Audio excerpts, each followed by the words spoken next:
বন্ধুরা চলে এসেছি সকাল সকাল একটা নতুন ভিডিও নিয়ে। আর আজকে কিন্তু আমি একটা ভিডিও ছাড়বো, মানে দুদিনের ভিডিও মোটামুটি করে একবারে ছাড়বো।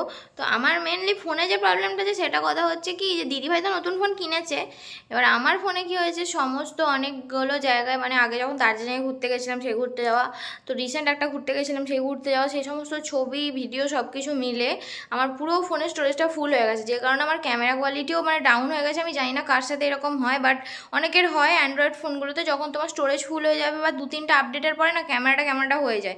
তো ওই কারণে মানে আমার বড় ভিডিওতে এত প্রবলেম হচ্ছে কি, আমি বড় ভিডিও মানে একদম ডেলি করে আমি একটা সানডেতে ছাড়তাম, তো স্যাটারডেতে ছাড়তাম, বাট যে কোনো একটা দিন আমি ছাড়তাম, তো সেইটা আমি ছেড়ে উঠতে পারছি না।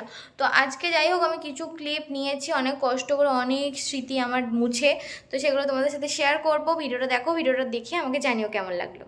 তোমরা হয়তো যদি যারা আমার আগের ভিডিও দেখেছো তারা আমি জানবে যে আগে যখন প্রথমবার যখন সোজা রথটা ছিল, বাংলা কথায় রথ ছিল, তখন বাড়িতে একজন মহান ব্যক্তি আসার কারণে সেদিন আমার যাওয়া হয়নি। আর এমনি তো রথের মেলায় কেউ একটা বন্ধু সাথী না থাকলে যেতে পারি না, যেতে ইচ্ছা করে না। সেদিন মধুকে হঠাৎ করে আমি 6:30টায় বলি, তার আগে ওকে ফোন করেছিলাম, রিসিভ করেনি, আর মধু রাজি হয়ে যায়। তারপর আমি, মধুর বৌদি আর মধুর একটা ছোট দাদাই সবাই মিলে একসাথে গেছিলাম মেলা দেখতে। আর এটা ছিল উল্টো রথের দিনের মেলা, ভালোই বসেছিল, বাট আমাদের আগে নাগরদোলাটা বসতো, সেটা তুলে দিয়েছে কারণ একবার ভেঙে পড়েছিল।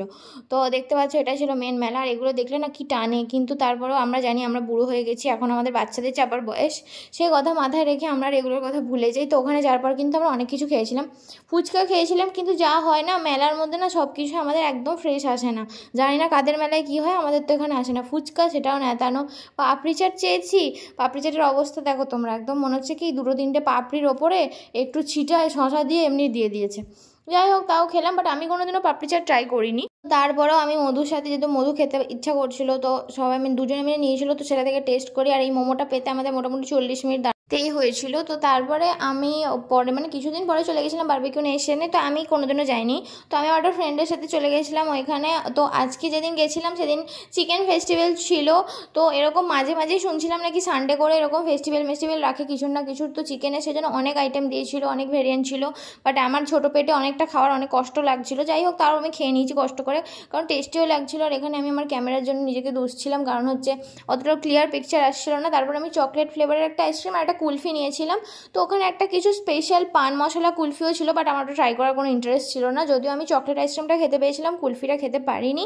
তো তারপরে ওখানে আর মানে কি বলবো, শেষের দিকে না মানে মিষ্টি জিনিস খেয়ে খেয়ে আমার মুখ পচে গেছিলো, যে আমি এই জিনিসগুলো নেওয়ার পরেও আলটিমেটলি মানে মোটামুটি রয়ে গেছিলো। তো ভিডিওটা কেমন লাগলো তোমরা অবশ্যই জানিও। ভিডিওটা যদি তোমাদের ভালো লেগে থাকে তাহলে অবশ্যই লাইক, শেয়ার অ্যান্ড সাবস্ক্রাইব করতে ভুলো না। আর thank you for watching, tata.